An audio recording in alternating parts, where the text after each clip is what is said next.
FBI maritime crime summaries show that in only the first 3 months of 2025, 48 alleged offenses occurred on American cruise vessels. Included in that figure are 23 rape cases, which cruise operators actively tried to keep hidden from the public eye. Right now, as you watch this, the US Coast Guard is analyzing files tied to Royal Caribbean's Symphony of the Seas. Security footage documented passengers from staterooms 9247 and 9248 ordering room service 3 full days after they were officially reported as having gone overboard on the Miami to Cozumel voyage. This is Dark Night Scare, and I refuse to bring you anything that hasn't been cross-confirmed with Department of Transportation quarterly data and FBI maritime jurisdiction records. The defining line between us and every other horror channel is simple. Every case here is verified directly against official US government documentation. If you're among the 17 million Americans who cruised out of Port Canaveral or Port Miami last year, then you should subscribe immediately, because tonight, 8 crew members are breaking strict federal confidentiality contracts to reveal evidence showing major cruise lines spent upwards of $2.4 million in legal maneuvering to stop this from ever reaching Congress.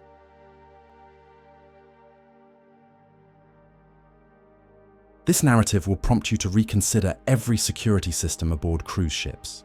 This tale unfolds aboard the Royal Caribbean Voyager of the Seas during a 10-day Mediterranean cruise from Barcelona to Rome, where a seasoned security officer named Marcus Thompson uncovered passenger access patterns that maritime security experts and homeland security investigators are still striving to clarify.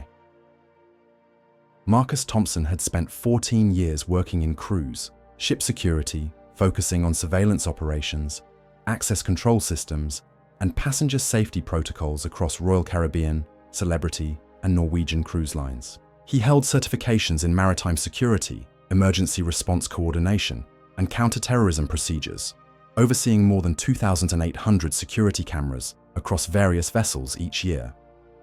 However, what he discovered within the ship's access control system during what should have been routine security monitoring would redefine everything he knew about passenger movement, restricted area protocols, and the stark reality of who is truly passing through access-controlled doors. This incident was reported through Royal Caribbean employment records and cross-verified with ship security access logs, Department of Homeland Security maritime jurisdiction documentation, and International Maritime Security Investigation reports.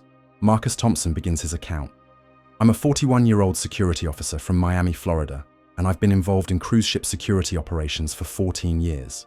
I hold certifications in maritime security, emergency response coordination, and counter-terrorism procedures. I monitor everything from passenger deck activity to crew-constrained area access, overseeing more than 2,800 security cameras and managing access control systems for restricted zones.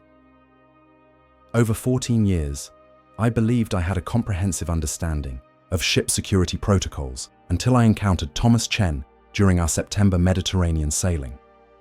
It was September 22, 2024, during our 10-day Mediterranean journey from Barcelona to Rome, with stops in Monaco, Florence, and Naples. Thomas Chen, a 38-year-old from Seattle, was traveling solo in a junior suite on Deck 9, booking number RC7892. According to our guest services records, he was a software engineer celebrating his job promotion with his inaugural European cruise experience. Our passenger manifest characterized him as a quiet guest, who usually shunned crowded areas, choosing to explore the ship independently during off-peak hours. The Voyager of the Seas features 15 passenger decks with numerous restricted access zones, including crew quarters, engine rooms, bridge areas, and technical spaces that necessitate special authorization key cards. Our security protocols enforce strict access control via RFID-enabled doors that log every entry and exit with timestamps, keycard identification, and biometric verification for sensitive areas. Each restricted zone requires varying authorization levels, and attempts at unauthorized access trigger immediate security alerts and automatic lockdown procedures. During my night shift monitoring on September 23rd, I noted unusual access alerts from several restricted areas simultaneously. At 2:17 a.m., Our system recorded keycard access to Engine Room 3 on Deck 1, the ship's laundry facility on Deck 2, and the crew recreation area on Deck 3, all within the same 30-second window.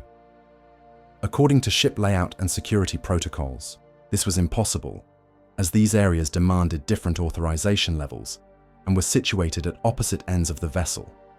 I promptly retrieved the access logs to identify which crew members were working late shifts in those regions. The system indicated that all 3 access points had been opened using passenger keycard RC7892, Thomas Chen's room key, which should only grant access to his junior suite, passenger elevators, and public areas. Passenger keycards are programmed with specific restrictions and cannot physically open doors to restricted crew areas or technical spaces. I reached out to our chief security officer, Captain Rodriguez, who had overseen cruise ship security for 18 years. After I detailed the access anomalies, Captain Rodriguez promptly reviewed our keycard programming database and realized that Thomas Chen's passenger keycard had somehow begun generating access codes for areas requiring engineering, medical, and bridge officer authorization levels. Our computer system indicated successful authentications for restricted zones that passenger keycards should not be able to access. Captain Rodriguez joined me in the security center to track Thomas Chen's movements via our camera network. At 2:47 a.m., we observed Thomas strolling casually through the passenger corridor near his suite, seeming relaxed and unaware that his keycard was concurrently used to enter restricted areas throughout the ship. Our access logs continued to show Thomas's keycard gaining entry to the ship's medical bay, communication center, and navigation equipment room, while cameras confirmed he remained on Deck 9. The gravity of the situation heightened when our system noted Thomas Chen's keycard accessing the ship's bridge at 3:15 a.m. This area, classified as a Class A restricted zone, demands captain-level authorization and biometric verification. Bridge access is the highest security clearance aboard the ship, reserved solely for senior officers and authorized personnel. However, our logs indicated Thomas's passenger keycard successfully authenticated for bridge access, while security cameras simultaneously confirmed he was sleeping in his junior suite.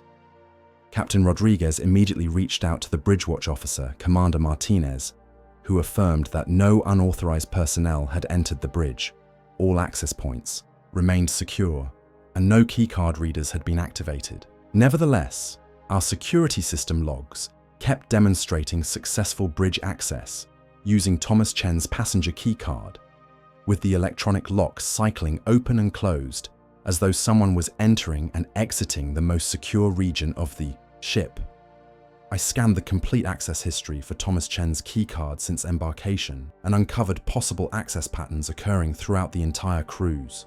His passenger keycard had been accessing crew mess halls, engine control rooms, safety equipment lockers, and communication centers daily, while concurrently being used for regular passenger activities like dining reservations, spa appointments, and cabin entry. The access logs indicated Thomas was present in 15 to 20 different restricted areas daily, all while fellow passengers and crew confirmed that he was engaging in typical cruise activities. Captain Rodriguez authorized a discreet passenger interview to verify Thomas Chen's whereabouts and explore potential security breaches. At 4:30 a.m., I knocked on Suite 9247 to conduct a routine security check. Thomas answered immediately, appearing well-rested and cooperative, explaining that he had been sleeping soundly since returning from the evening entertainment show around 11 p.m. He appeared unaware of any access problems and expressed concern about potential malfunctions, with his keycard affecting his cruise experience. Yet our security logs confirmed that Thomas's keycard had been used to access 27 different restricted areas throughout the ship during the time frame he claimed to be asleep. The electronic door locks illustrated successful authentication, valid authorization codes, and regular entry-exit patterns for areas that no passenger should ever be able to access. Our biometric scanners at the highest security doors indicated positive identification matches for Thomas Chen, even though he had never left his cabin. The investigation was promptly escalated to Royal Caribbean's Corporate Security Division and the Department of Homeland Security. Corporate investigators arrived at our ship via helicopter transfer on September 24th while we were at sea between Monaco and Florence. They retrieved all access control data, security camera footage, and key card programming records associated with Thomas Chen's impossible access patterns. Each security officer involved was required to sign additional confidentiality agreements and undergo polygraph examinations. Thomas Chen was quietly relocated to a different cabin with a new key card, and his original suite 9247 was sealed for technical investigation. The official incident report categorized the scenario as a key card programming malfunction, resulting in false access logging and system authentication errors. However, our access control system had been upgraded with military-grade security protocols, specifically aimed at preventing the type of breaches we recorded. The Department of Homeland Security investigation revealed that similar access anomalies had been reported on 17 other cruise ships across various lines over the prior 8 months. Each case involved passenger key cards that generated impossible access codes for restricted areas while passengers stayed in their cabins or public spaces. Maritime security specialists described these breaches as technically unfeasible according to current electronic security systems. 3 weeks after our voyage, I received classified briefings from Homeland Security regarding ongoing investigations into unauthorized access patterns on cruise ships operating in international waters. The briefings included security footage from other vessels capturing similar keycard anomalies, access logs documenting impossible passenger movements, and technical analysis confirming that existing security systems could not account for the documented breaches. Royal Caribbean invested over $3.2 million in security system upgrades throughout its fleet, implementing new authentication protocols, enhanced biometric verification, and quantum encryption key card programming.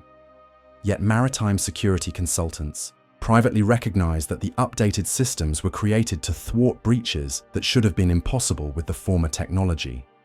I requested a transfer to shore-based security operations. No longer working aboard cruise ships, I now steer clear of discussions about maritime security protocols with colleagues, but I continue to receive monthly security bulletins about ongoing inquiries into passenger access anomalies, keycard, programming enigmas, and breaches of restricted areas that violate every electronic security principle. Occasionally, during my shore-based duties reviewing corporate security reports, I find documentation detailing incidents where passenger keycards accessed areas requiring clearances those passengers never held. The reports consistently conclude with the same technical assessment: cause unknown, investigation ongoing, security protocols enhanced. Yet enhanced security systems continue to document the same impossible access patterns that first emerged with Thomas Chen's keycard aboard the Voyager of the Seas.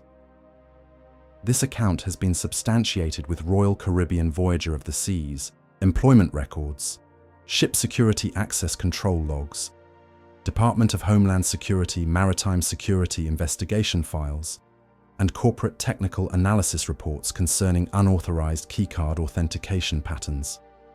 Marcus Thompson continues to work in maritime security, but has not publicly spoken about this incident until now.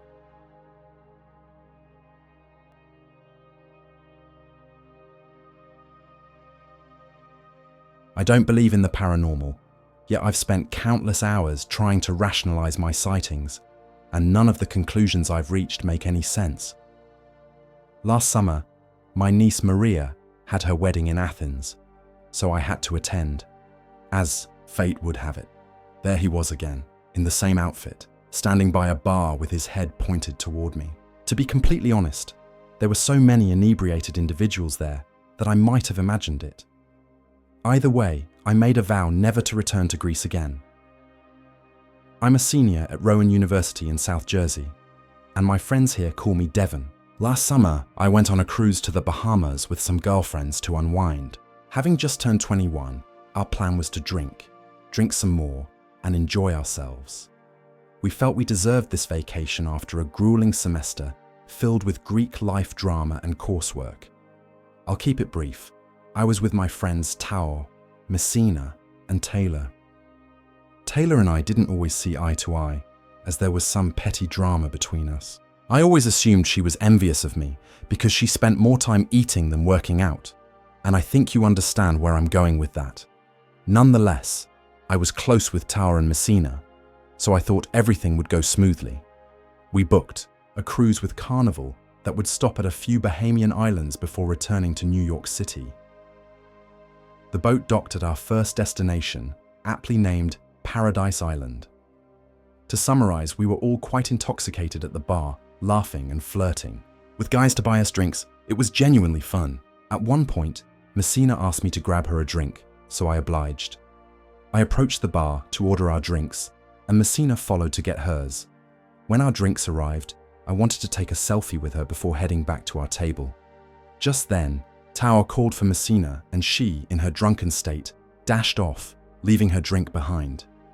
To prevent someone from taking it, I placed my phone on the bar and grabbed her drink. With drinks in hand, I made my way to where they were seated and teased Messina for her forgetfulness. Shortly after, we needed to head back to the ship. The minute the boat pulled away, I began searching frantically for my phone, feeling utterly foolish for leaving it at the bar. I felt like sobbing, knowing this would ruin our trip. I wanted to jump overboard for losing my phone on the cruise's first day.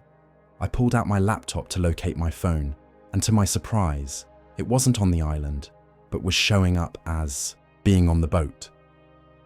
While it was tough to pinpoint its exact location, I felt relieved, thinking someone must have found it and returned it to Lost and Found. However, when I reached out to Lost and Found, they informed me that no one had turned. In a phone, deflating all my hope. Why would someone take my phone if they weren't planning to return it? Returning to my friends, I expressed my despair. Tower encouraged me not to fret and to make the most of the trip, which I decided to do. I managed not to think about my phone for an entire day, which I was proud of. You don't realize how much time you spend on your device until it's gone. I kept reaching for my phone to take selfies or check social media, only to remember I had no way to do so. The next day, while I was at the very front of the ship, I took out my laptop to check my phone's location out of curiosity. To my astonishment, it was almost directly above me. I began scanning the crowd, but there were so many people, any one of them could have had my phone. I informed my friends, and they appeared as surprised as I was, save for Taylor, who seemed to stifle a laugh. This annoyed me. It was clear she found my predicament amusing. A few hours later, we ended up in the arcade at the back of the boat, goofing around with childish games again.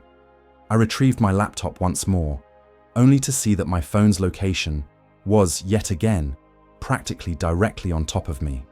Now, I was furious. Whoever had my phone was clearly following me around the ship. It had to be Taylor. That hefty girl thought all of this was a joke. I confronted her, showing proof from my laptop. She insisted she had no clue what had happened to my phone, claiming it wasn't her responsibility that I was so careless. We began arguing, and I said some hurtful things. I demanded she empty her pockets and purse, which she reluctantly did. My phone wasn't to be found anywhere. She smirked, called me an idiot again, and I stormed off on my own, tears streaming down my face.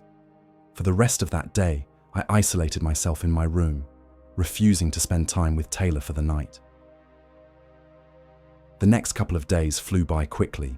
I avoided Taylor entirely and instead spent both days alone, continually checking my phone's location out of desperation. When I returned to my room that night, I stumbled upon something odd, an envelope resting on the ground as if someone had slipped it beneath my door. Inside was a handwritten letter. As I read, disgust washed over me. A random man named Bart Vinsky had apparently found my phone unlocked, browsed through it, and decided to profess his love for me. The letter was brief, but I felt utterly violated. Some creep had accessed my entire phone and knew my room number. I felt like crying. I reported this incident to the ship's security team, hoping they could help. Unfortunately, they were utterly useless. The good news was that Bart didn't attempt to contact me again, and the cruise ended. Taylor and I made amends, and the four of us went our separate ways. I wish I could say the story ended here. However, the night after my dad drove me home, I was up late watching reality TV on my laptop, when I suddenly thought to check my phone's location. I kicked myself for not having thought of it sooner. I pulled it up and stared in shock as I realized the little blue dot was appearing right on top of my house. My blood ran cold. I screamed, waking up my family. My dad rushed into my room, quickly realizing what was happening, and bolted outside in his bare feet, clutching his hunting rifle. I followed closely behind. My dad fired a shot into the sky, while screaming at the top of his lungs. Just then, some guy jumped over our side gate and sprinted down the street. My dad hesitated before deciding not to pursue him. I was mortified. Together, we made our way around back, where the scene was horrific. A ladder from my dad's backyard was propped against the side of the house directly beneath my bedroom window. Even more terrifying was the fact that the small wooden latch above the window was nearly cut through. Just a few more minutes, and he would have opened the window. Had I gone to sleep instead of checking my phone's location, I may not be here to recount this story. We filed a police report, and it's been almost 2 weeks without any further incidents. Still, I have trouble sleeping at night, knowing that some creep has had access to all my information, photos, name, contacts, and address. My phone has been deactivated, but I can only imagine what data he managed to keep. I'll update this if anything else happens.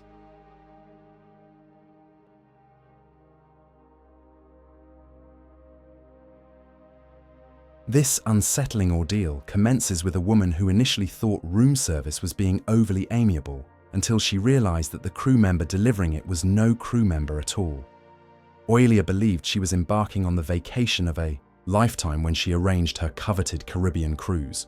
Unbeknownst to her, someone aboard the ship had been anticipating her arrival for months, fully aware of which room she would occupy. This is the harrowing true account of how a simple room service request escalated into the most terrifying 72 hours of her life.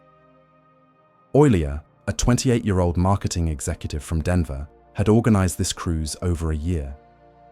After tirelessly working 60-hour weeks to save for her dream getaway, she ultimately booked a 10-day Eastern Caribbean cruise on Royal Caribbean's Voyager of the Seas in March 2023. "I wanted to indulge myself," Oilia later recounted to investigators. "I'd never been on a cruise and had heard it would be the most relaxing experience of my life." She opted for an interior stateroom on Deck 7, room 7342, intentionally selecting that room because it was situated in a quieter area of the ship, away from the main elevators and pool zones. Little did she know that someone had been monitoring her reservation for months. The cruise departed Miami on a Sunday afternoon, hosting 3,114 passengers alongside 1,200 crew members.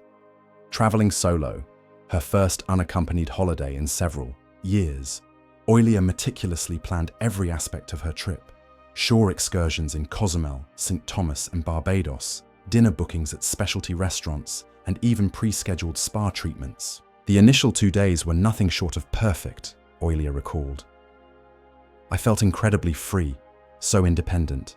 Finally, I was doing something just for me." However, on the 3rd day, as the ship cruised towards St. Thomas, an unsettling feeling began to creep in. It started with a room service delivery that Oilia hadn't ordered. On Tuesday evening, around 11:30 p.m., a soft knock sounded at her cabin door. Peering through the peephole, she spotted a crew member in a standard white uniform holding a room service tray. "Room service for Miss Oilia," the voice, accented and unplaceable, called out. "I didn't order room service," Oilia replied, through the door. "Complimentary late-night service, special arrangement from guest services.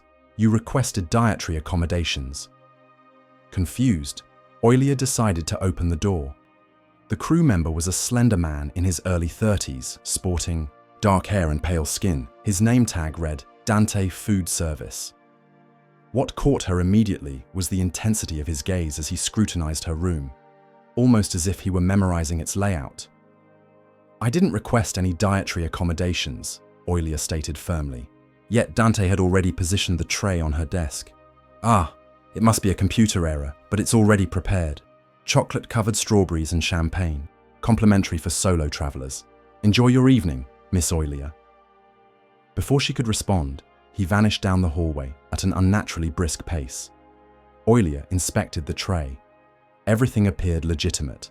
Proper Royal Caribbean silverware, quality hotel presentation. But something felt off. The strawberries were arranged in an oddly specific pattern, almost resembling a coded message, and the champagne glass bore traces of lipstick, suggesting it had previously been used by someone else. She called guest services to verify the purported solo traveler promotion. "I'm sorry, Miss Oilia, but we don't have any record of a late-night service arrangement for your room. Are you certain someone delivered food to your cabin?" Her blood ran cold. In the ensuing 24 hours, Dante resurfaced 3 more times. On Wednesday morning, he knocked at 6:45 a.m., claiming a mandatory safety inspection was required in her cabin. Oilia, sensing something wasn't right, refused him entry and called security. By the time they arrived, Dante had mysteriously disappeared. Wednesday afternoon, while at the pool, Oilia returned to discover her cabin had been cleaned excessively.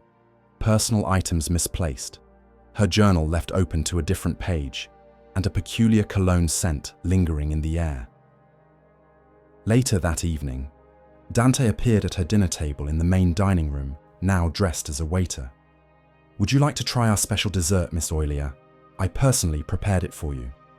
Instantly, Oilia stood up. "You need to leave me alone now." His friendly facade momentarily dropped, revealing an undercurrent of anger. "You have been very unfriendly, Miss Oilia. On ships, we tend to look after guests who show appreciation." After dinner, Oilia rushed straight to security. Chief Officer Christian took her report seriously, particularly when she shared Dante's remark about caring for appreciative guests. "Ma'am, we don't have anyone named Dante in our food service department," he informed her after checking their records. "According to our files, no one matching that description is assigned to work on Deck 7. The security footage revealed something even more alarming.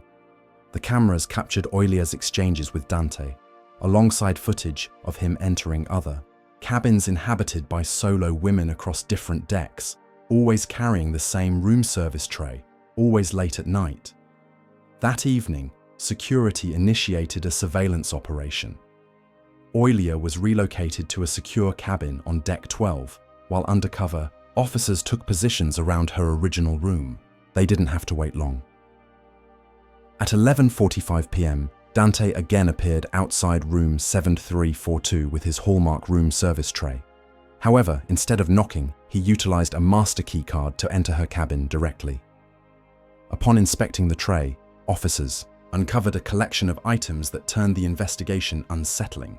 Zip ties, duct tape, a syringe containing an unknown liquid, and most horrifyingly, personal belongings belonging to at least 6 different female passengers, including jewelry, underwear, and photographs.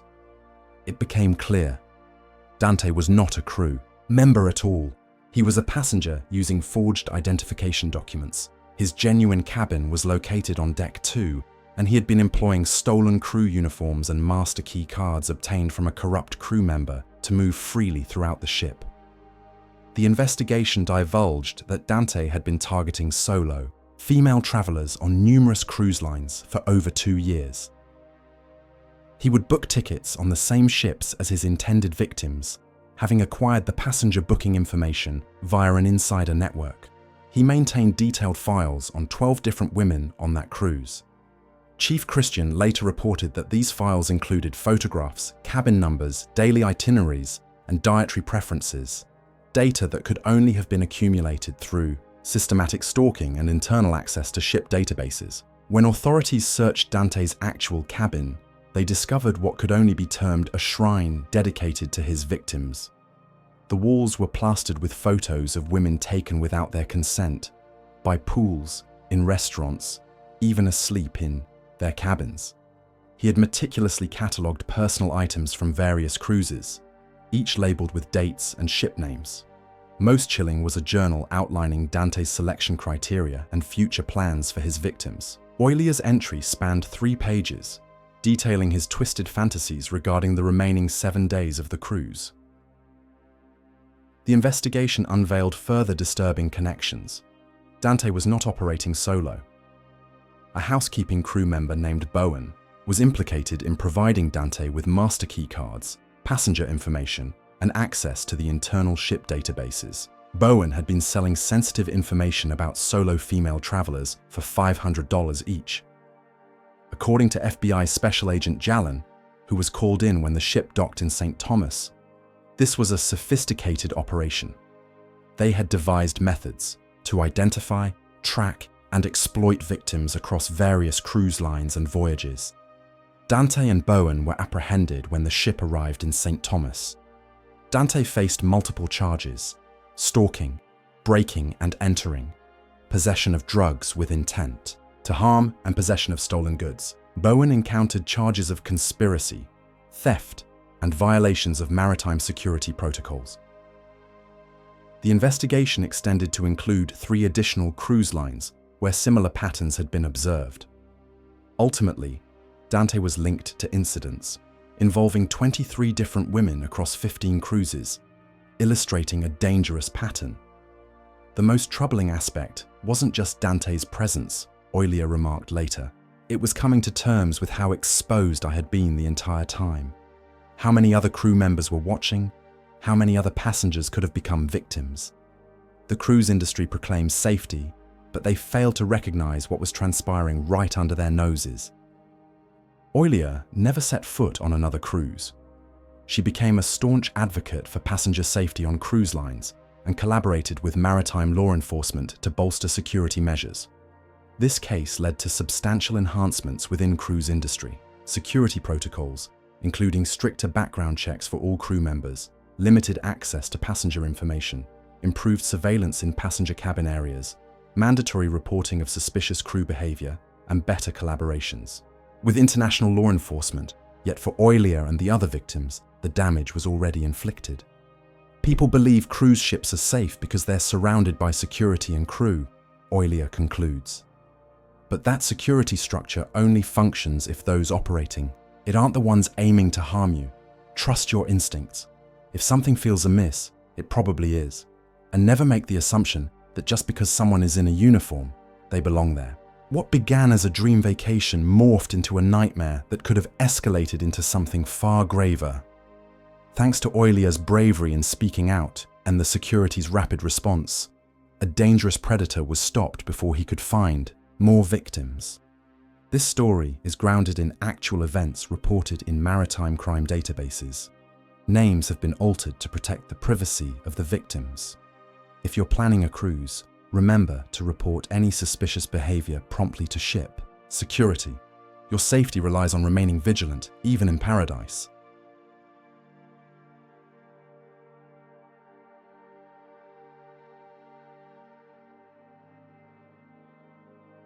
The subsequent horror reveals itself, and it kicks off with a wife who thought she was rekindling romance on her anniversary cruise until she discovered her husband's love letters were addressed to someone else planning her murder. My name is Milani, and my husband Damien and I had been married for 8 years when we decided to splurge on a celebrity eclipse cruise for our anniversary. We'd saved $4,200 over 2 years for this 7-day Caribbean cruise, booking a balcony stateroom on deck 8. Damien worked as a financial advisor, and I was a dental hygienist. We were your typical middle-class couple from Ohio who rarely traveled beyond weekend getaways to Cedar Point. The ship was gorgeous. 2,150 passengers, multiple pools, Broadway-style shows, and specialty restaurants we'd only dreamed of trying. Our cabin, 8258, had a perfect ocean view with a private balcony, and for the first day, everything felt like the romantic rekindling we desperately needed. Damien had been working 60-hour weeks for months, and I'd been covering extra shifts to help pay for the cruise. This was supposed to be our chance to reconnect. We departed from Fort Lauderdale on a Sunday afternoon, and the ship was heading to our first port of call in Cozumel, Mexico. But by day 2, I noticed something that made my stomach turn. Damien kept checking his phone obsessively, even though we'd bought the expensive Wi-Fi package specifically to disconnect from work. When I asked about it, he'd quickly flip the screen down and say it was just checking emails, but I caught glimpses of text message notifications, and they definitely weren't from his office. The first real red flag came on day 3 while we were at the solarium pool on deck 12. Damien excused himself to get drinks from the bar, leaving his phone on the lounge chair. When it buzzed with a message, I glanced over and saw the preview. "Missing you already. Can't wait to see you in Cozumel tomorrow. Love D with a heart emoji.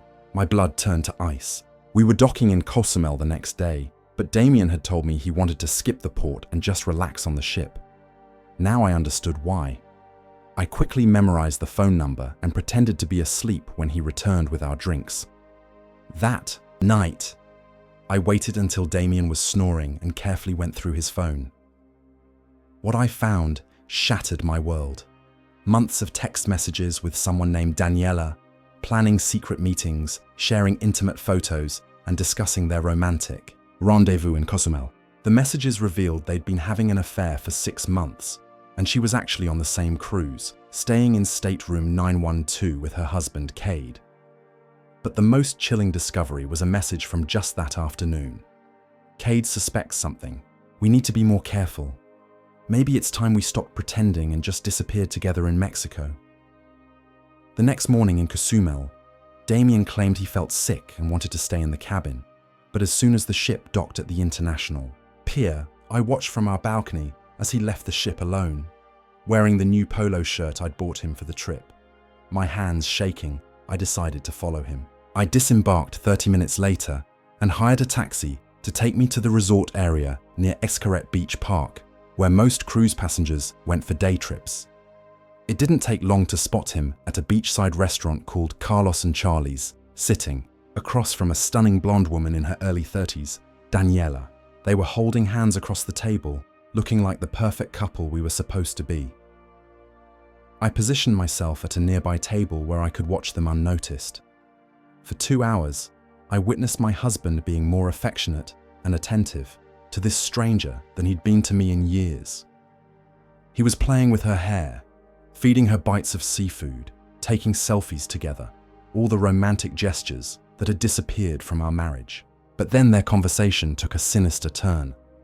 I couldn't hear everything, but I caught fragments. Permanent solution. Life insurance policies. Make it look like an accident. When Daniela pulled out a small bottle and showed it to Damien, discussing how just a few drops in her drink would cause a heart attack, I realized they weren't just planning to run away together, they were planning to murder me.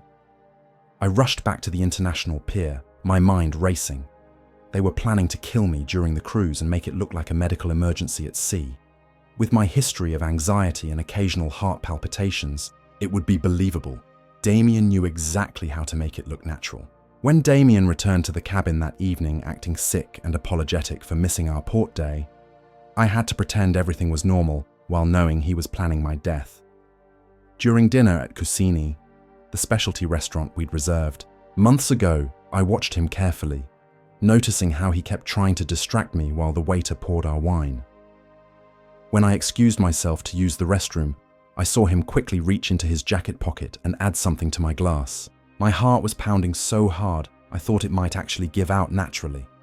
When I returned, he was smiling that same loving smile that had made me fall in love with him 8 years ago. "Here's to us, honey," he said, raising his glass. "To new beginnings."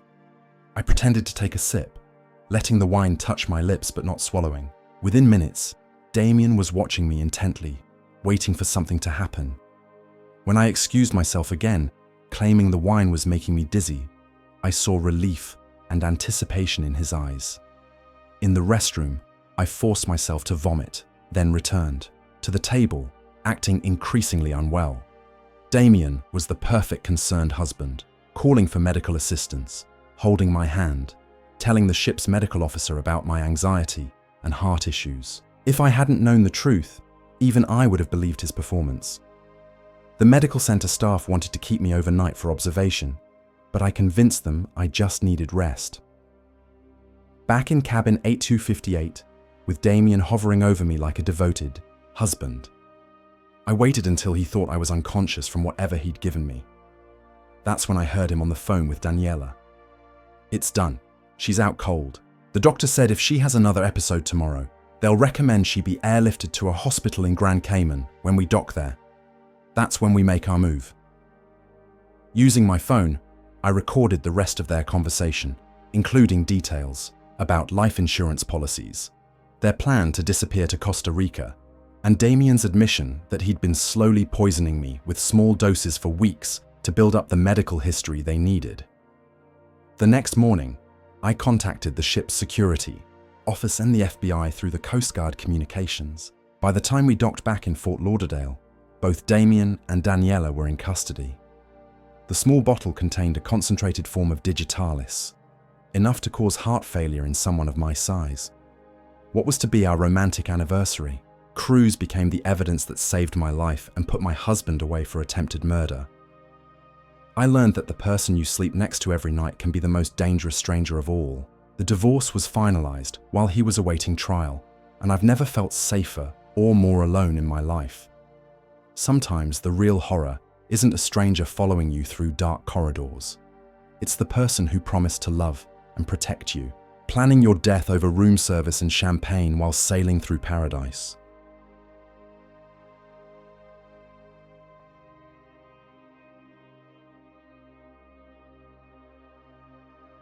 This story takes us aboard the Norwegian Breakaway during a 7-day Eastern Caribbean cruise departing from New York to Bermuda, where a seasoned entertainment coordinator named Ashley Wong would observe audience behavior that has left child, psychologists and maritime chaplains scratching their heads. Ashley Wong has dedicated 7 years to cruise ship entertainment, arranging shows, coordinating performers, and ensuring guest satisfaction across various cruise lines.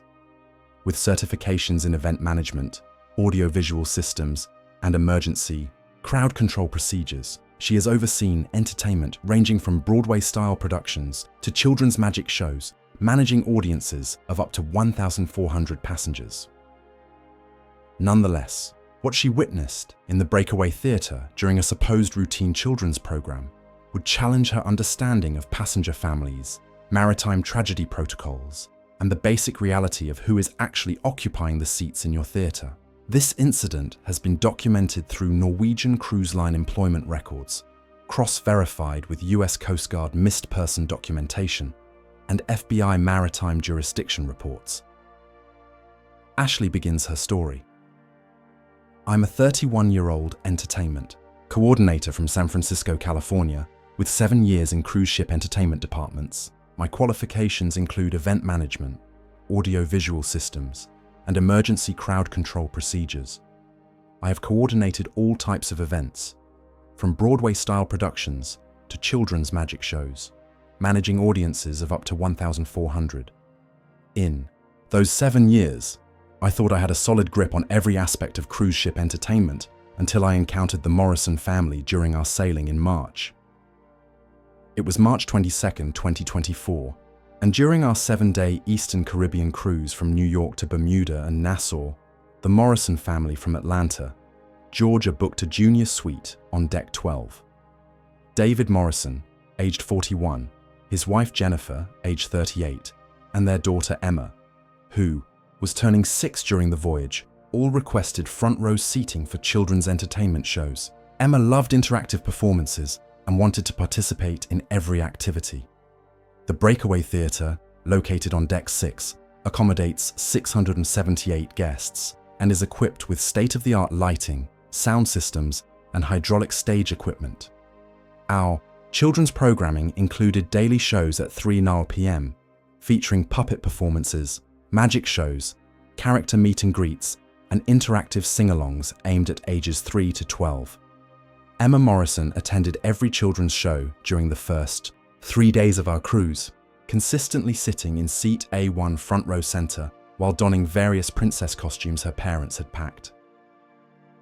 During the magic show performance on March 24th, I noted that Emma seemed unusually subdued compared to her previously enthusiastic participation. Though she sat in her assigned seat wearing a blue princess dress, she was not raising her hand to volunteer for magic tricks or singing along with Marcus the Magnificent, our performer. What was baffling was that her parents were absent from the theatre, as children often attended shows independently while parents enjoyed adult activities. However, Emma's quiet demeanour was alarming for such an ordinarily spirited child.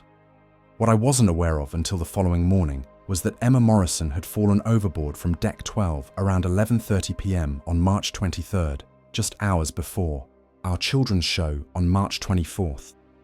Per the incident reports that I later accessed through our emergency response system, Emma was playing on the balcony of their junior suite while her parents were preparing for bed. A sudden wave caused her to lose her balance, and despite coordinated search and rescue operations with the US Coast Guard, Emma's body was never recovered. Yet, Emma Morrison continued to appear in Seat A1 for every children's show still, wearing the same blue princess dress and maintaining the quiet demeanor I had observed during the March 24th performance. When other children attempted to sit in Seat A1, they instinctively moved to other seats, claiming it was too cold or that someone was already occupying it. Though theatre staff could only see an empty seat, the Morrison parents attended our March 25th magic show, their first appearance since Emma's accident. Jennifer Morrison appeared visibly distressed, clad in dark sunglasses and clutching tissues, while David Morrison stared at Seat A1 as if willing his daughter to manifest in her favorite spot. During intermission, Jennifer approached me, quietly inquiring if I had seen Emma in the theatre recently. My heart sank at the thought of disclosing that other children had been reporting strange experiences with Seat A1. Instead, I simply extended my condolences and offered any support our entertainment team could provide. On March 26th, during our afternoon puppet show, something occurred that drove several parents to remove their children from the theatre. Our performer, Sophia the storyteller, was conducting an interactive segment where children shouted out ideas for the puppet story. Suddenly, a child's voice from the front row distinctly exclaimed, "Make the princess go swimming with the fishes." The voice unmistakably belonged to Emma Morrison, high-pitched, excited, and featuring a trace of her Georgia accent that I remembered from her previous engagement.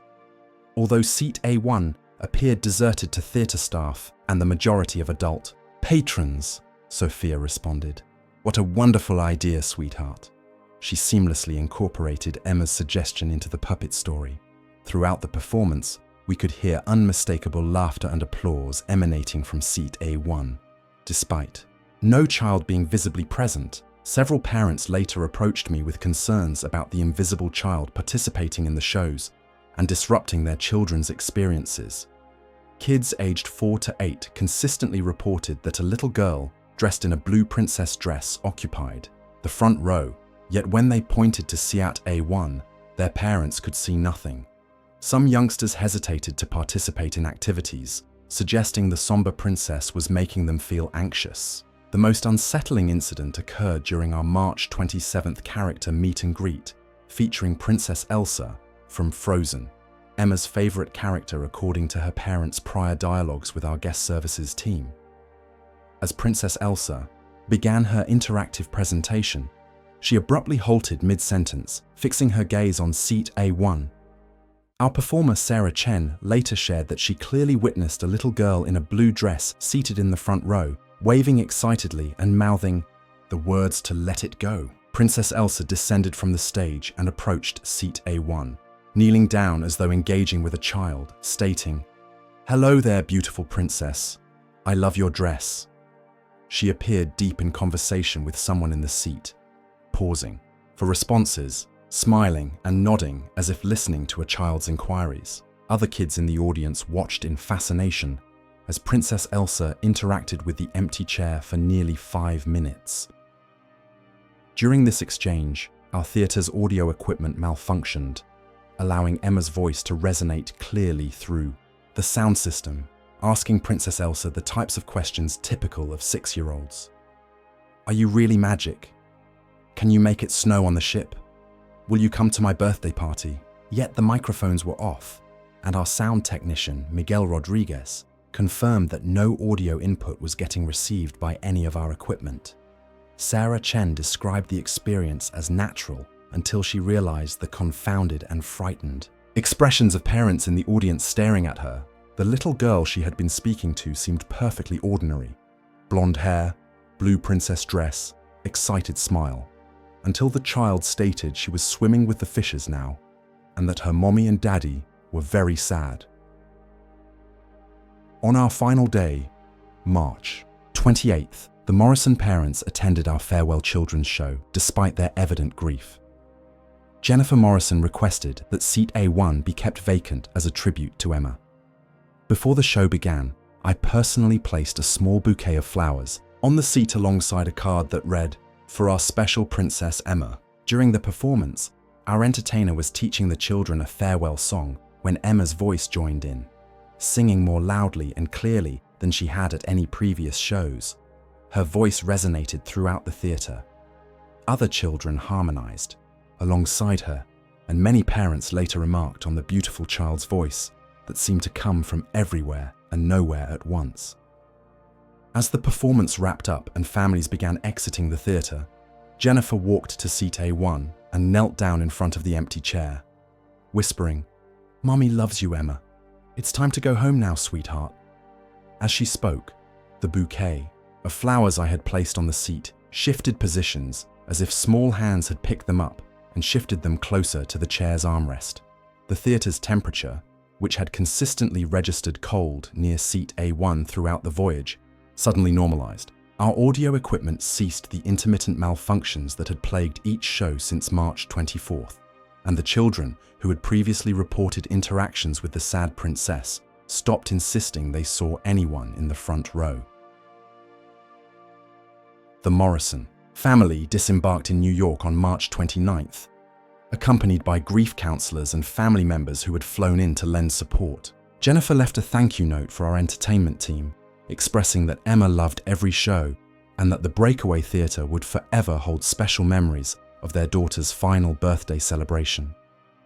2 months later, I received a call from an entertainment coordinator aboard Royal Caribbean's Oasis of the Seas. She detailed similar occurrences in their main theatre, children reporting interactions with a little girl who was invisible to adults, audio equipment malfunctioning during family shows, and consistent cold spots in particular seating areas. When she mentioned that the children were describing a blonde girl in a blue princess dress, my blood ran cold. I have since requested a reassignment to adult entertainment programming only, ceasing to coordinate children's shows or family activities.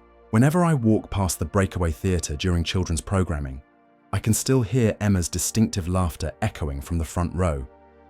Yet, during adult comedy shows,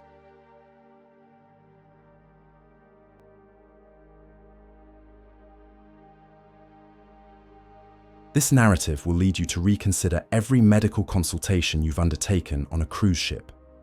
This tale unfolds aboard the Royal Caribbean Anthem of the Seas during a 12-day Mediterranean cruise from Barcelona to Venice, where a seasoned ship's doctor named Dr. Patricia Williams encountered patient behavior that maritime medical authorities and Coast Guard health investigators are still striving to explain. For 12 years, Dr. Patricia Williams has served as a chief medical officer aboard cruise ships, tending to everything from routine seasickness to intricate cardiac emergencies across Royal Caribbean, Celebrity, and Princess cruise lines. With certifications in emergency medicine, maritime health protocols, and crisis medical intervention, she treats over 18,000 passengers annually across Mediterranean and Caribbean routes. However, during what ought to have been standard patient care in Treatment Room 2, she encountered a situation that would transform her understanding of maritime medicine, patient recovery protocols, and the fundamental reality of who lies on her examination table. This incident was documented through Royal Caribbean Medical Department records and cross-verified with ship patient tracking systems, European Union Maritime Health documentation, and Coast Guard medical emergency investigation reports. Dr. Patricia Williams shares her experience. "I'm a 45-year-old ship's doctor hailing from Boston, Massachusetts, and I've dedicated myself to maritime medicine for 12 years. I hold certifications in emergency medicine, maritime health protocols, and crisis medical intervention.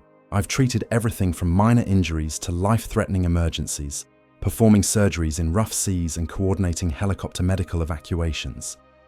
In my 12 years, I thought I understood every aspect of ship medical care until I treated Samuel Morrison during our October Mediterranean sailing.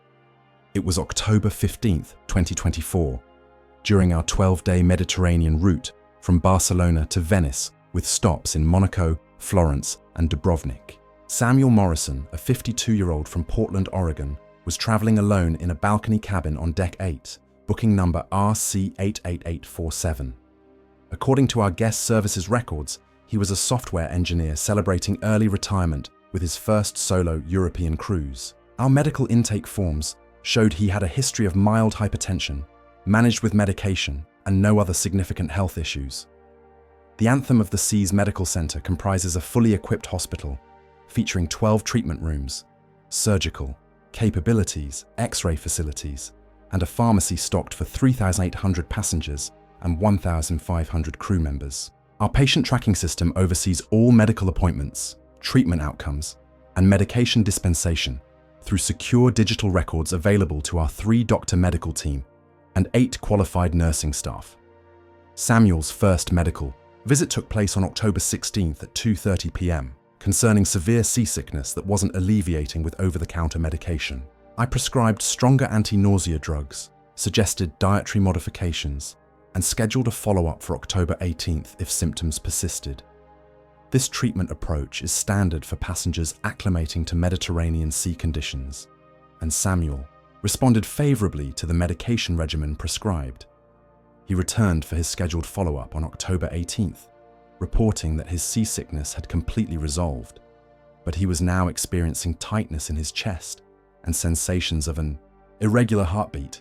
I carried out a thorough cardiac examination, including EKG monitoring, blood pressure checks, and stress evaluations. The findings indicated minor cardiac irregularities typical of travel stress and caffeine consumption. I prescribed mild cardiac medication, advised against excessive caffeine intake, and arranged another follow-up for October 20th to gauge his progress. On October 20th, Samuel arrived for his appointment, reporting that his cardiac symptoms had worsened overnight. His EKG readings displayed significant anomalies not present during his previous visit, and his blood pressure had risen to concerning levels. I promptly admitted him to our medical center for 24-hour monitoring and contacted our ship's cardiologist via satellite consultation for treatment suggestions.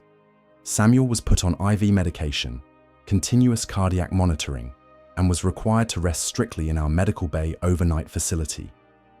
During the night of October 20th, Samuel's condition rapidly declined. His cardiac monitors indicated increasingly erratic rhythms. His blood pressure fluctuated dangerously, and he developed respiratory complications that necessitated oxygen support. At 3:47 a.m. on October 21st, despite intensive medical interventions and emergency protocols, Samuel Morrison suffered a massive cardiac arrest and could not be revived. He was pronounced dead at 4:23 a.m. after 36 minutes of persistent resuscitation efforts. Samuel's body was placed in our ship's morgue facility following maritime death protocols, and his family in Portland was notified through our guest services emergency contact protocols. The ship's captain, Robert Martinez, completed the necessary death at sea documentation with Coast Guard authorities, and arrangements were made for body repatriation upon our arrival in Venice on October 26th. Samuel's cabin was secured, his belongings were stored, and his death certificate was arranged for official processing. However, Samuel Morrison continued appearing for his scheduled medical appointments. On October 22nd, the day after his death, Samuel showed up in Treatment Room 2 for a follow-up appointment that had been arranged prior to his cardiac arrest. Our medical receptionist, Nurse Rodriguez, was taken aback to see Samuel in the waiting area, looking healthy and inquiring about his test results from the previous day. When she called me to the reception area, I found Samuel appearing just as he had during his first visit. No signs of illness, a normal complexion, and no awareness that anything unusual had transpired. I immediately notified our security chief and the ship's captain to report this bizarre situation. Our medical records indicated that Samuel Morrison was deceased and that his body remained in our morgue facility. Yet here was Samuel, seated in our medical center, puzzled by the astonished expressions on our faces and asking about his follow-up appointment for cardiac monitoring. Our death certificate recorded his time of death as 4:23 a.m. on October 21st, yet he was present in our medical bay at 2:30 p.m. on October 22nd. Security Chief Williams initiated an immediate investigation, checking our morgue facility and confirming that Samuel Morrison's body remained in cold storage just as it had been positioned after his death. Yet the patient tracking systems indicated that Samuel's medical ID had accessed our waiting area, and our appointment scheduling system documented him as present for his follow-up visit. The same patient was simultaneously registered as deceased in our morgue and alive in our treatment facility. I deemed it necessary to conduct the follow-up examination to comprehend what was transpiring. Samuel cooperated fully with all medical assessments, discussing his cardiac symptoms and inquiring about medication adjustments. His vital signs appeared normal. His EKG readings indicated healthy cardiac function, and his blood pressure was within acceptable ranges. However, thermal imaging equipment detected no body heat signature, while digital photographs of Samuel revealed image distortions and electronic interferences that our medical equipment had never encountered before. Samuel expressed confusion regarding missing a day of his cruise, questioning what had happened on October 21st and why he couldn't recall participating in any ship activities. When I showed him his death certificate and explained that he had indeed succumbed in our medical center, Samuel became agitated, insisting there was a mistake in our records. He demanded to access his cabin, speak with guest services, and carry on with his cruise as if nothing had happened. For the subsequent 4 days, Samuel persisted in appearing for medical appointments that had been scheduled before his death. Each visit showcased him in apparent good health, with normal vital signs and no recollection of dying or having recently passed away. But our morgue facility continued to house his body, and the death certificates remained valid per all maritime legal requirements. Our medical staff was essentially treating the same patient simultaneously in our treatment rooms and storing his corpse in our morgue facility. The situation was escalated to Royal Caribbean's Corporate Medical Division as well as European Union Maritime Health Authorities. Corporate investigators arrived at our ship via helicopter transfer on October 25th, while we were at sea between Dubrovnik and Venice. They confiscated all medical records, death certificates, and patient tracking data relevant to Samuel Morrison's inexplicable medical status. Every medical staff member was required to sign additional confidentiality agreements and undergo psychological evaluation. Samuel Morrison's final appointment occurred on October 26th, the day we docked in Venice. He appeared in treatment room 2, exactly as scheduled, expressing gratitude to our medical staff for their outstanding care throughout his cruise and voicing satisfaction with his recovery from the cardiac issues that initially prompted his visit.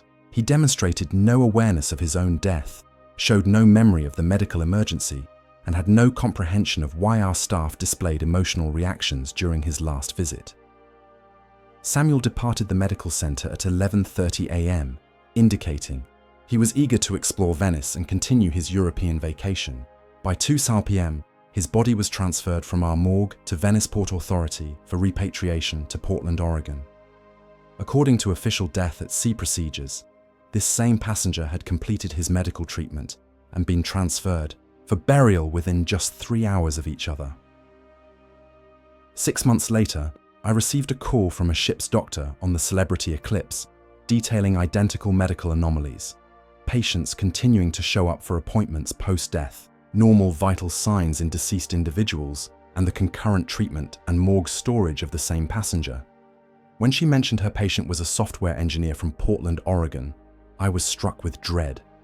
I requested a transfer to shore-based medical practice. No longer working aboard cruise ships, I now refrain from discussing maritime medicine with colleagues. Still, I keep receiving medical journals featuring articles on unexplained patient phenomena aboard cruise ships, impossible survival cases, and medical treatment protocols that challenge the very essence of life and death. This account has been corroborated with Royal Caribbean Anthem of the Seas medical records, European Union Maritime Health Investigation files, and Coast Guard death at sea documentation pertinent to Samuel Morrison. Dr. Patricia Williams continues to practice emergency medicine but has not publicly recounted this incident until now.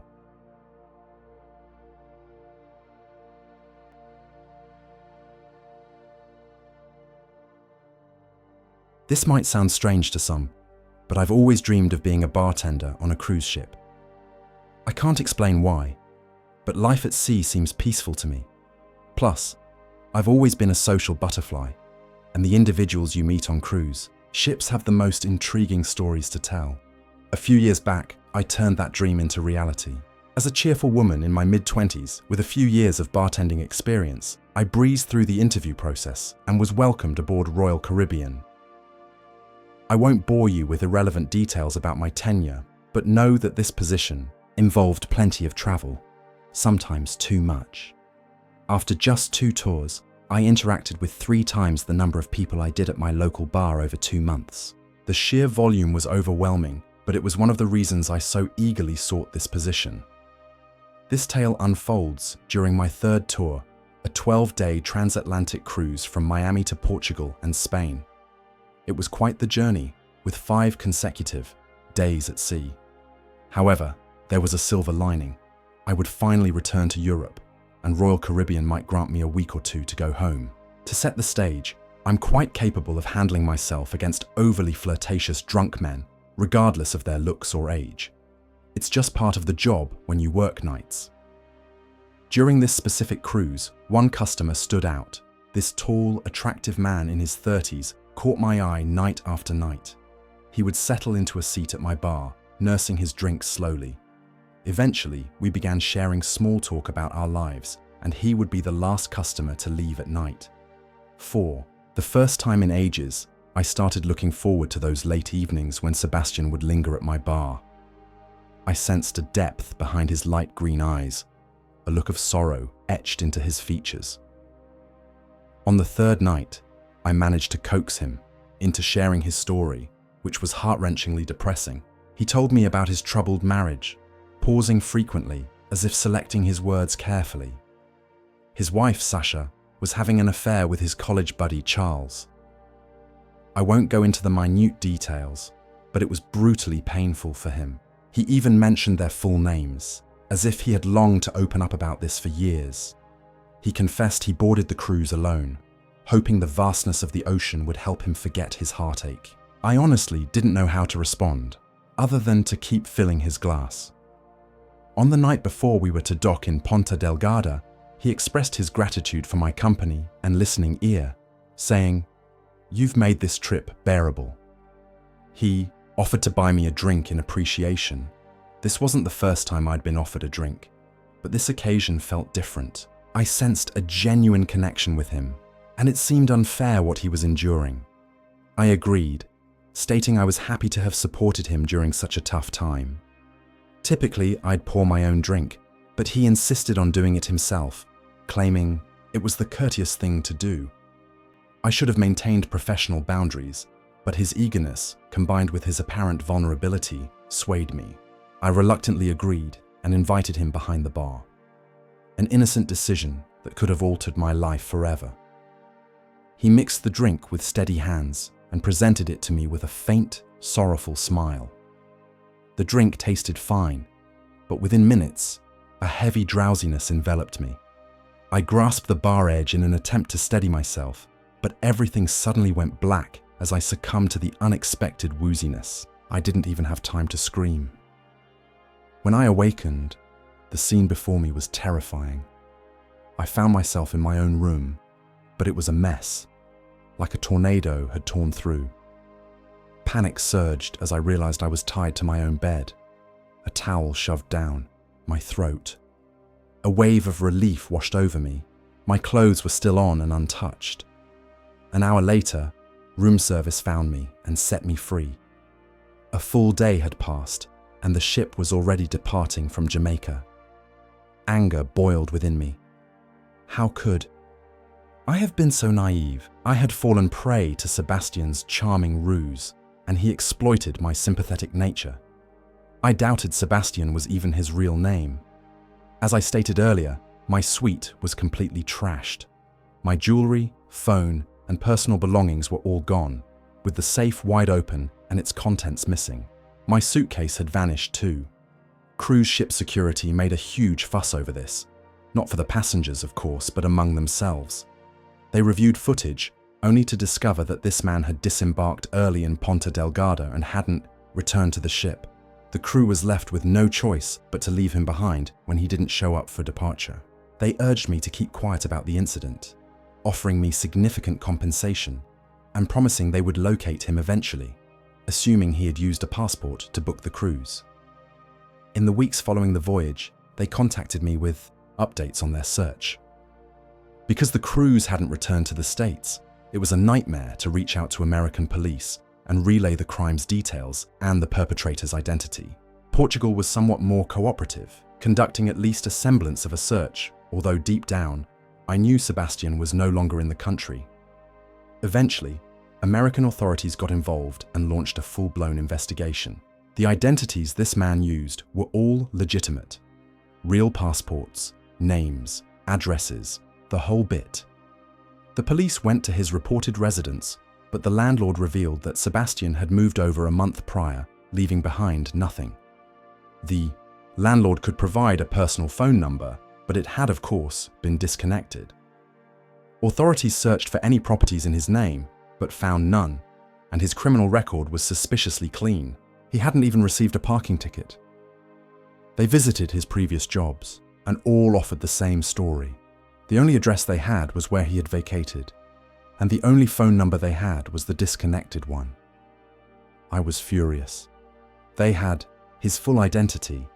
Surely there was more they could do. I couldn't help but scold myself over the entire ordeal. You might think things concluded there, but you'd be sorely mistaken. I took an extended leave from Royal Caribbean, hoping to distance myself from it all. Unfortunately, the situation only worsened. About a month later, the first envelope arrived. A blank envelope slipped under my apartment door, containing a single photograph of me walking to my car after grocery shopping. I wanted to scream. A week later, another arrived. A candid shot of me shopping at the mall. At first, I attempted to ignore the photos, but they persisted. Each envelope was filled with pictures of me, oblivious to the camera, each serving as a reminder that he was still watching. I can't adequately describe the terror I felt over those weeks. I feared leaving my home, couldn't go to work, hang out with friends, or shop without perpetually glancing over my shoulder. After receiving the sixth envelope, I finally went to the police. You're likely questioning why I didn't go after the first envelope. Honestly, I cannot explain that decision. The police were not very helpful. They seemed uncertain on how to proceed. However, I wanted them to maintain a record of my case, in case something serious unfolded. And, as fate would have it, that's exactly what happened. One night, I heard a knock against my bedroom window, and I instinctively knew it was him. The police investigated, but found nothing, leaving me more frightened than I had been before they arrived. I couldn't take it anymore. I moved apartments, practically overnight, leaving no forwarding address, changing all my contact information, and ramping up my security measures as best I could. Thankfully, I haven't heard from that man since. It's only been about 3 months, so I hope.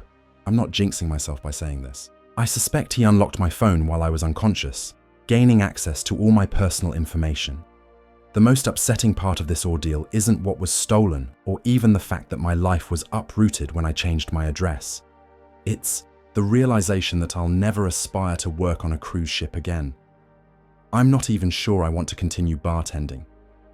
It's astonishing how quickly a lifelong dream can devolve into a nightmare.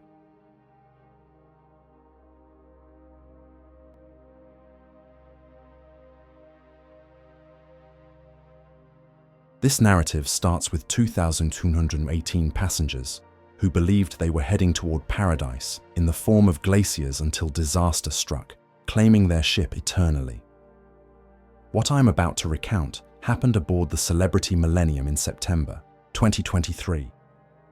Of the 2,218 individuals on board, the unthinkable occurred at 3:15 a.m. in the remote waters of Alaska's Inside Passage, with the dawn revealing that 19 people were missing. I was passenger number 1047, and this is my account. The voyage was supposed to be the adventure of a lifetime. My wife, Lola, and I had long dreamt of witnessing Alaska's majestic glaciers and wildlife. As teachers from Colorado, this 7-day, Inside Passage cruise from Vancouver was our 20th wedding anniversary gift to ourselves. The Celebrity Millennium was perfectly suited for Alaska, smaller than the vast Caribbean vessels, accommodating only 2,218 passengers, and designed specifically for scenic cruising through narrow fjords and channels. Our balcony cabin on Deck 9 offered breathtaking views of the towering mountains and untouched wilderness. We had spent 3 fantastic days visiting Ketchikan with its famed totem poles, Juneau, where we observed whales breaching in the distance, and Skagway, steeped in gold rush history. Everything felt magical. On day 4, we were sailing through the night toward Glacier Bay National Park. The weather had been ideal: crisp September air, clear skies, and calm waters. Lola, brimming with excitement for the next day's glacier viewing, had gone to bed early. I, however, remained awake late into the night in the Crown and Anchor Lounge on Deck 11, captivated by the northern lights dancing across the sky. I checked my watch at 3:10 a.m. and pondered returning to our cabin when suddenly everything unraveled. At exactly 3:15 a.m., I heard a sound I will never forget, a deep, grinding roar emanating from the very core of the ship. The entire vessel shuddered and lurched forward, sending me tumbling from my chair beside the observation windows. The lights extinguished instantly. In the pitch-black Alaskan night, devoid of city lights for countless miles, the darkness was suffocating. Then, chaos erupted. Passengers throughout the vessel began to scream, comprehending that something catastrophic had occurred. Emergency lighting flickered on, illuminating everything in a haunting red glow. The ship's public address system crackled. "Ladies and gentlemen, this is Captain Sullivan. We have struck an underwater ice shelf in Glacier Bay. All passengers must report to your muster stations immediately. This is not a drill." An ice shelf in September. How was this even feasible? I fought my way through the panicked throng, toward the stairwells. The elevators were inoperable. As I ascended from Deck 11 to Deck 9, an ominous feeling washed over me. The ship was no longer moving forward, accompanied by a strange grinding sound from below. Upon reaching our cabin, I found Lola already awake, standing on our balcony in her robe, staring into the abyss. "Oh my God," she murmured. "Look." I joined her on the balcony and beheld the most horrifying scene of my life. In the faint, emergency lighting emanating from the ship, I could see a colossal wall of blue-white ice towering beside us like a frozen mountain. "The front of the ship is completely crushed," Lola gasped, her voice trembling. "I can see water pouring into the lower decks." We gathered our passports, phones, and winter jackets. Alaska in September was freezing, especially at night. The hallways were a pandemonium as passengers aimed to reach Muster Station C on Deck 6. That's when we encountered the family from Minnesota. Ezekiel, his wife Lucille, and their 16-year-old daughter Kalani. They were desperately searching for their son, Wakan, who had been in the teen center on Deck 10. "The impact threw him clear across the room," Ezekiel explained, panic etched on his face. "When we attempted to locate him, that entire section was blocked by debris." More announcements echoed over the system. "Attention passengers, due to structural damage from the ice impact, we are initiating emergency evacuation procedures. The nearest Coast Guard station is 180 meters away. Please remain calm and follow crew instructions." 80 meters away, in the remote wilderness of Alaska, in freezing September weather, in the dead of night. The reality was terrifying. The next 2 hours morphed into an absolute nightmare. The ship had lodged itself so firmly against the glacier that we couldn't maneuver forward or back. Worse, the ice had torn a grievous hole beneath the waterline. Water flooded the lower decks far faster than the pumps could manage. The temperature outside plummeted toward 25 degrees. Hypothermia would claim anyone in the frigid waters within mere minutes. Staying on a ship sinking against a glacier was equally untenable. Ezekiel and I opted to search for Wakan while the women and Kailani awaited lifeboat assignments. Navigating to Deck 10, we battled tilted corridors littered with debris from the collision. The teen center was a wreck, furniture was thrown about, and windows cracked from the impact.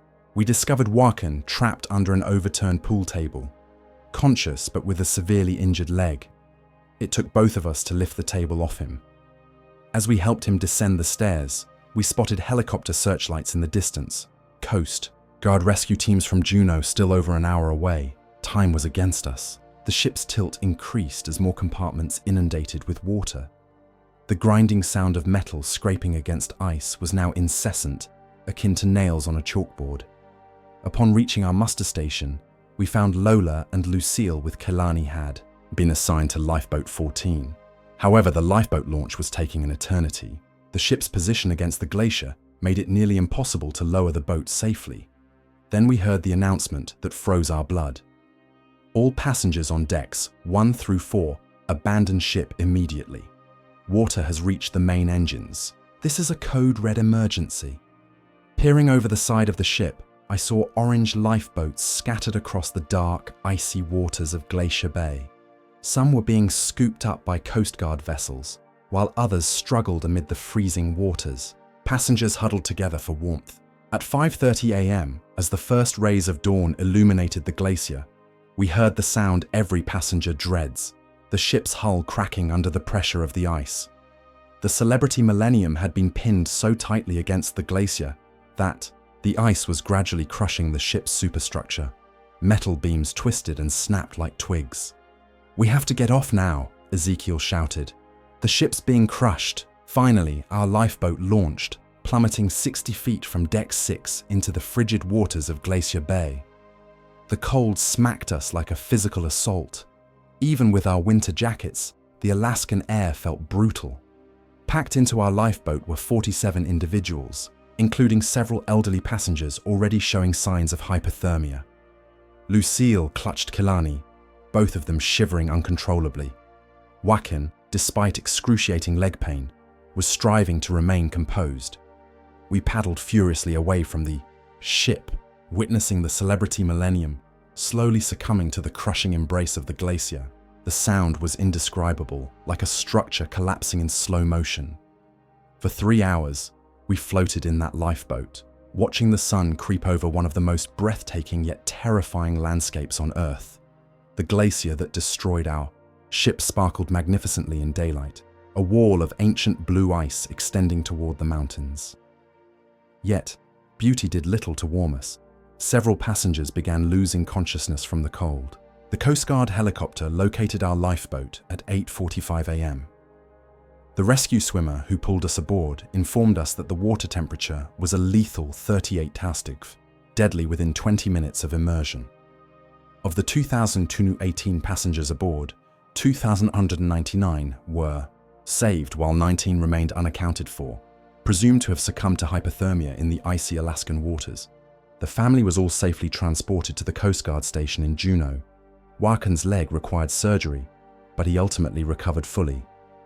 Ezekiel later shared with me that even after everything they endured, witnessing that glacier in the morning light was one of the most beautiful sights he had ever beheld. Investigations revealed that an underwater ice shelf, invisible to sonar, had formed unusually far south due to an early winter freeze, a byproduct of climate change that altered glacier behavior, resulting in dangers not found on navigational charts. Celebrity Cruises agreed to settle a class action lawsuit for $1.8 billion, yet no sum of money could restore the 19 passengers who never returned home from their Alaskan adventure. Lola and I never cruised again. Each time we see commercials featuring Alaskan cruises with their glaciers and wildlife, memories flood back. The sound of the Celebrity Millennium crumbling under ice, the sensation of paddling through freezing water in the middle of nowhere, and the faces of the 19 passengers who became a part of Alaska's wilderness forever. The cruise industry paints Alaska as the last frontier, a pristine wild adventure. What they fail to disclose is that in the remote waters of Southeast Alaska, hundreds of miles from civilization, you find yourself at the mercy of one of the most unpredictable and hazardous environments on the planet. Arctic conditions can shift in an instant, and ice formations can emerge without warning. When calamity strikes within Alaska's Inside Passage, help is hours away, and the cold will threaten your life long before assistance arrives. The next time you come across those captivating glacier images in cruise brochures, remember the celebrity, Millennium, and the 19 empty breakfast chairs that fateful morning in Glacier Bay. Because sometimes, the last frontier becomes your final destination.